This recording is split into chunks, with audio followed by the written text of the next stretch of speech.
Air, teman-teman, air itu kebutuhan pokok, toh. Jadi kalau kita dalam grup ini bicara tentang air, bagaimana itu dimanfaatkan, ada yang usul tentang tampung air, ada yang buat semacam cek dam atau bendungan. Sebagai contoh konkret, bilang di Kota Kupang ini memang ada kali Liliba itu bilang ditampung lalu kemudian itu dipompa ke atas, ya berarti Kota Kupang kelimpahan air hanya dari kali kecil itu saja. Dan sekarang ini kalau kita bicara dalam grup ini tentang air, itu kita harap pendapat kita itu diperhatikan oleh orang-orang yang berwenang. Tidak mungkin setiap orang atau tiap keluarga mulai urus air sendiri, tidak. Jadi itulah saya dengar persis dan saya baca orang-orang Israel itu dapat air untuk mengairi wilayah pertanian mereka itu. Mereka dapat air dari 3 sumber.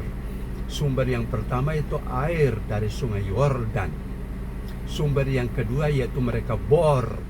Ada yang bilang bor sampai 500 meter atau setengah kilometer ke dalam tanah.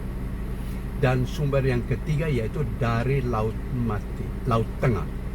Itu proses pembuatan air tawar atau desalinisasi. Jadi teman-temanku, saya buat video rekaman ini untuk sebarkan.